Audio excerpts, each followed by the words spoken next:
हाल ही में मुल्क भर में योम आज़ादी मनाई गई। इस ज़िमन में आज ज़मीर अहमद खान ने दरगाह हज़रत हमीद शाह, हज़रत मुहिब शाह को हाज़िरी देकर इन्हें खराज अक़ीदत पेश किया। हज़रत हमीद शाह और हज़रत मुबीन शाह ने तीसरी एंग्लो इंडियन वॉर में हज़रत टीपू सुल्तान के फ़ौज में अंग्रेज़ों का मुकाबला करते हुए शहादत का जाम चखा था। आज योम आशुरा था। आज ही के दिन हज़रत इमाम हुसैन ने शहादत का जाम चखा था। आज ज़मीर अहमद ख़ान ने हज़रत हमीद शाह और हज़रत मुबीन शाह के दरबार में हाज़िरी देकर इन्हें खराज अक़ीदत पेश की।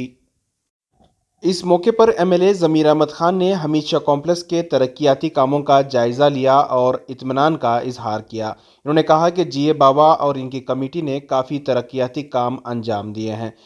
ज़मीर अहमद ख़ान ने उर्दू हॉल का भी जायज़ा लिया। इन्होंने कहा कि उर्दू हॉल बंद नहीं किया गया है, जबकि उर्दू हॉल इस वक्त मौजूद है और आने वाले दिनों में भी उर्दू हॉल को बड़े पैमाने पर बनाने की बात कही है।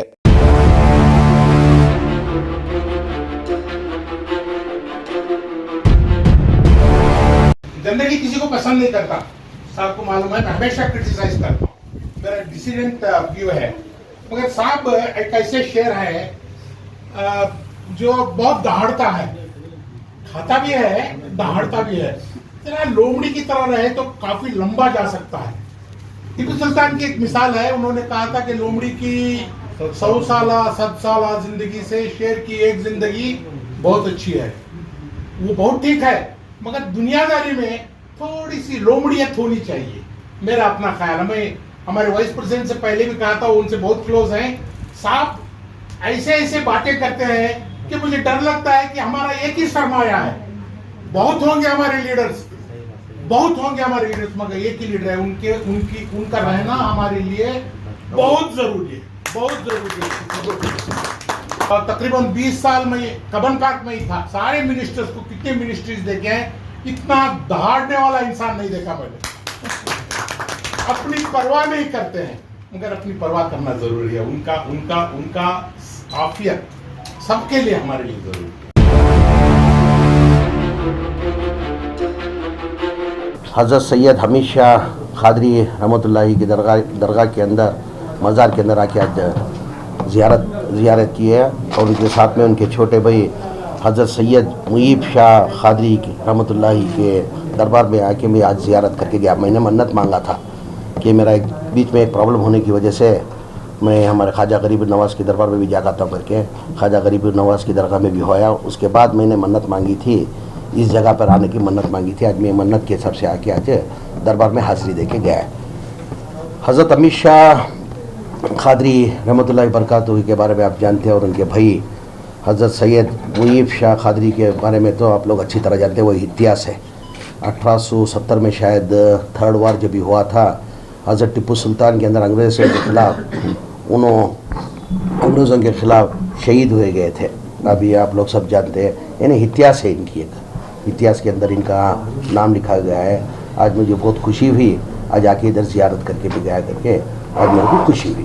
उसके साथ साथ में हमीद शाह कॉम्प्लेक्स के बारे में आप अच्छी तरह जानते हैं। ये हमीद शाह कॉम्प्लेक्स में बाबा साहब जीए बाबा जो प्रेसिडेंट है, हाल ही में उनके जो वाइस प्रेसिडेंट नया साहब, जो सेक्रेटरी है, तमाम मेम्बरान, ये 2014 से जो मेम्बर हैं वही मेम्बर अभी तक कंटिन्यूस के अंदर, 1-2 आदमी का शायद चेंजेस हुआ, 2 आदमी एक्स्ट्रा इंक्लूड हुए। मैं भी 2018 के अंदर जब मिनिस्टर था, मैंने बाबा साहब बोले नहीं, मैं 4 साल 5 साल में काम कर चुका हूँ, मेरे को अभी नहीं दूसरे को मौका दो करके बाबा साहब ने बताया। तो बाबा साहब को बिठा के मैंने गुजारिश कर ली, नहीं बाबा साहब मेहरबानी करके आपकी कमेटी जो भी मेम्बरान है एक अच्छा काम कर रहे हैं, इतिहास आपने क्रिएट किया, अगर ये इदारा बचना तो आप ही रहना आगे करके मैंने रिक्वेस्ट करके बाबा साहब को, जब मैं वक्त मिनिस्टर था जब भी कंटिन्यू किया। वजह इसकी, बाबा साहब जब चार्ज लिए 2014 के अंदर जब बाबा साहब चार्ज लिए, जब 80 पर 6 लाख रुपए रेंट आ रहा था, बाबा साहब चार्ज लेने के बाद, यानी कमेटी मेंबर बाबा साहब के साथ साथ में हर सेक्रेटरी रहने दो, वाइस प्रेसिडेंट हो, मेंबर रहने दो, हर आदमी लोग की इसके अंदर जद्दोजहद है। वो होने की वजह से आज 3 करोड़ 60 लाख रुपए आमद दिया रही। 80 पर 8 लाख किधर, 3 करोड़ 60 लाख किधर। और उसके साथ साथ में ये डेवलपमेंट जैसा कि health centre, free health centre बनाया गया है, डायलिसिस सेंटर बनाया गया है, गर्ल्स हॉस्टल खोला गया है, और आने वाली दिनों के अंदर आज हमारा ब्लड बैंक करके किधर नहीं है। अब दूसरा बैंक सबका है, ब्लड बैंक करके किधर दूसरा कोई नहीं है। आज हमारे अमित शाह कॉम्प्लेक्स के अंदर ब्लड बैंक खोलना करके ऑलरेडी काम चालू है, और बाबा साहब मेरे से भी आके जो स्पॉन्सर करते हैं उनको हम भी कोशिश कर रहे हैं कि कोई भी इसको स्पॉन्सर करो करके। और एक अफवाह उठा दिए इधर क्या करके, इधर एक उर्दू हॉल था, उर्दू हॉल निकाल के ये ब्लड कैंप बना रहे करके, ये उर्दू हॉल निकाला गया नहीं। और उर्दू हॉल निकालने की किसकी मजाल नहीं है। उर्दू ऐसी ज़बान है उसको निकालने की किसकी हिम्मत भी नहीं हो सकती।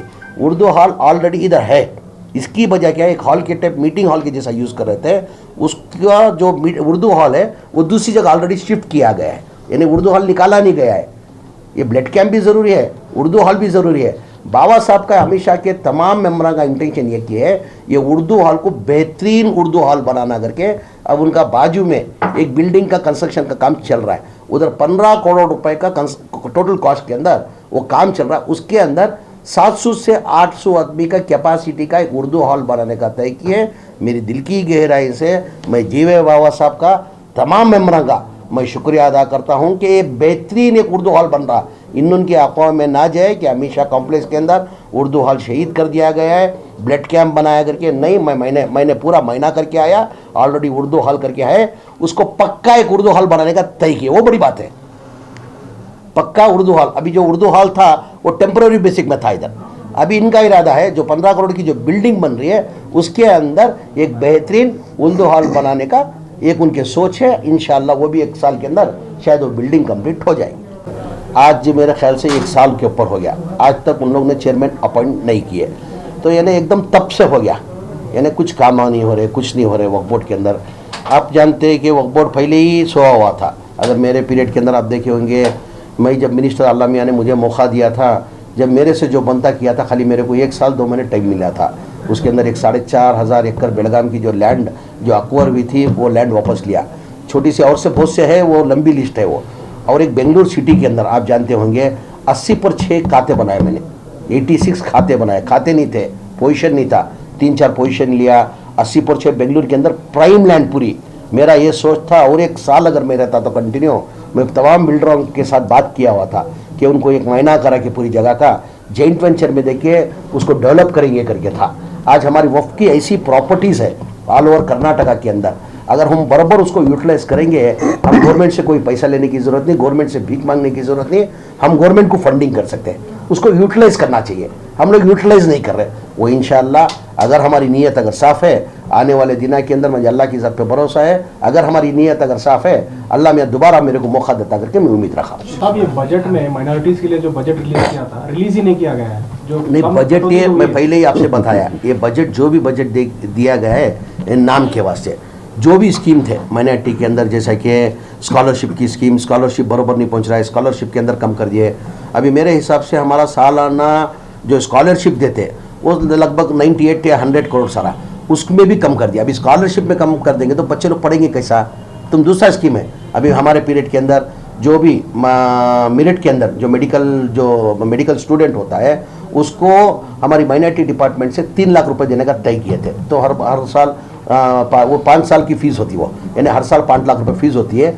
तो माइनॉरिटी डिपार्टमेंट से 3 लाख रुपए हम लोग माइनॉरिटी डिपार्टमेंट दे रहे थे, वो भी रद्द कर दिए। जैसा कि अभी अरूज स्कीम, वो लोन का वो ख़त्म कर दिए। जैसा हम लोग व्हीकल देते थे, जो टैक्सी चलाते, ऑटो चलाते, उनको क्या करते थे हम, हमारी तरफ से एक टैक्सी का एक स्कीम लेके आए थे, वो भी रद्द कर दिए। अभी ग्रांट तो है ही नहीं, समझो लगभग जो भी ग्रांट है नाम के वास्ते जो अनाउंस किए थे, जो 3150 करोड़ का जो 1100 को ग्रांट लेके है, 1100 के अंदर खाली या 200 या 300 करोड़ रुपए इस्तेमाल हो रहा है, बचत के 800 करोड़ इस्तेमाल नहीं हो रहे। टारगेट इधर खाली सिर्फ मेरे को टारगेट नहीं करा जा रहा है। आज देखे होंगे आप हिंदुस्तान के अंदर हर एक मुसलमान को, जो स्टेट के अंदर एक मुसलमान है उसको टारगेट किया जा रहा है। छोटी सी आपको मिसाल देता हूँ, हमारे यूपी के अंदर आज़म खान का क्या आप सुने होंगे नाम, नामचीन आदमी, उनके बहुत से यूनिवर्सिटी थे, बहुत से कॉलेजेस थे, यानी एकदम उनको कोई भी आम आदमी कोई भी स्टेट में आज़म खान बोले तो उनका नाम से पहचाना जाता था। आज आज़म खान की हालत ने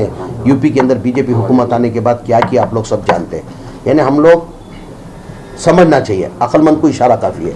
सिर्फ वो लोग क्या, कोई भी मुसलमान स्टेट के अंदर जो मुसलमान जो ताकतवर है उसकी ताकत ख़त्म करने की कोशिश कर रही है, वही मेरे पर अमल किए। वो अभी हाल ही में ईडी वाले आके मेरे पर रेड करके जो है, जो ईडी वाले जो किए यानी जो मुसलमान की ताकत ख़त्म करने की कोशिश कर रहे हैं। मगर आपसे एक बात कहना चाहता हूँ, ज़मीर अहमद खान गलत काम ज़िंदगी के अंदर नहीं करेगा और ज़मीर अहमद खान डरने वाले में से नहीं है। ज़मीर अहमद खान कुछ भी कर लो आप, डरने वाले में से नहीं है। हम साफ है, हमारे को मालूम है, हम उनको बराबर से जवाब देंगे उनको। इतने बड़े बड़े मुद्दे उठाए आपने, वो बेड स्कैमिंग और दूसरा भी हर इसमें आप सामने रह गए, तो इसमें सब टारगेट क्या है? नहीं, अभी वो मैं बोल रहा हूँ ना, आजम खान की छोटी सी मिसाल दिया, इन्हें खाली आजम खान करके नहीं है, जो भी स्टेट के अंदर जितने भी स्टेट है उन लोग क्या करें, पट्टी बना रहे। अभी कोई कौन से स्टेट के अंदर कौन पावरफुल है, उनको मुसलमान को कैसे ख़त्म करना, उसको कैसे कुछ तरीके से ख़त्म करना करके ये एक साजिश चल रही है। उन लोगों की कुछ भी साजिश चलने दो, ये साजिश नाकाम होएगी। मुद्दे लाख बुरा चाहे तो क्या होता है, वही होता है जो मंजूर खुदा चाहता है। लाख भी कर ले वो कुछ नहीं कर। आपके घर आया और आपको आपकी हिम्मत नहीं, हमारे पार्टी के लीडर आने हैं, उनको मालूम है, उनके पार्टी के लीडर आने हैं, उनको मालूम है कि हमारा इसमें कुछ है ही नहीं। मेरा था घर का विचार, अभी घर कौन नहीं बनता है, घर कौन नहीं बनता है, घर बनना गलत है, घर बनना गलत है। मालूम होते हुए मेरे को हिम्मत अजवाई देने के लिए हमारे डी के शिव कुमार साहब आए थे, हमारे चाहिए लीडर हमारे सिद्धरामैया जी आए थे, और एक हमारे परमेश्वर जी, हमारे लीडर परमेश्वर जी आए थे, दिनेश गुंडूराव साहब आए थे, ऐसा नसीहा हमारे का वर्किंग प्रेसिडेंट सलीम अहमद साहब आए थे, ऐसे हमारा अखंडा श्रीनिवास मूर्ति, हमारा बैरती सुरेश साहब, हमारे ऐसे यूबी वेंकटेश, बहुत से लीडर आके एक हिम्मत देने के लिए आए। ऐसा कोई ज़रूरी बात नहीं है। ईडी कभी कोई आना तो कोई दूर देंगे तो आता है, जो भी दूर दिया, मैं इसके पहले भी प्रेस में बोला, एक 15 दिन का इंतज़ार करो। यही प्रेस क्लब के अंदर कौन किया क्या किया डॉक्यूमेंट्स के साथ रख के बात करता हूँ। क्या बोल रहा हूँ, इसके अंदर IMA की मेरे को जिक्र ही नहीं हुई, इसके पहले भी बताया, अभी भी बता रहा हूँ। IMA का ऑलरेडी मैं एक लैंड दिया हुआ था, 2017 दिसंबर के अंदर एक लैंड बेचा हुआ था रिचमंड टाउन के अंदर 14,800 स्क्वायर फीट का। वो लैंड का ऑलरेडी डिटेल मैंने CBI में भी दे दिया, ED में भी दे दिया, SAT में भी दे दिया, ऑलरेडी उधर से क्लियर हुआ है मेरा। ये लोग आके जो ED वाले इस बार जो आए थे ना, वो कोई IMA के बारे में पूछे नहीं, सिर्फ और सिर्फ हमारे पास एक उम्मीद रखे थे। जो कंप्लेंट जो किया था, उन्होंने ये कंप्लेंट किया था ज़मीर अहमद खान के अदर कंट्री के अंदर होटल्स है, ज़मीर अहमद खान के सऊदी के अंदर होटल्स है, ज़मीर अहमद खान के अंदर नोट बैन के अंदर ये कम से कम 200-300 किलो सोना मिलेगा, और ज़मीर अहमद खान के पास बहुत से कैश मिलेगा 100 करोड़ तक करके। उन लोग को मालूम नहीं है ज़मीर अहमद खान का जो कैश है पूरा गरीब के पास है। किधर है? गरीब आवाम के पास है। मैं तो खाली डब्बा हूँ, तो कहीं ना कहीं सियासी मेरे पास खाली डब्बा हूँ, मेरे पास कुछ उनको मिलने वाला नहीं। जो भी मेरी दौलत है मेरे पूरे गरीबों के पास है।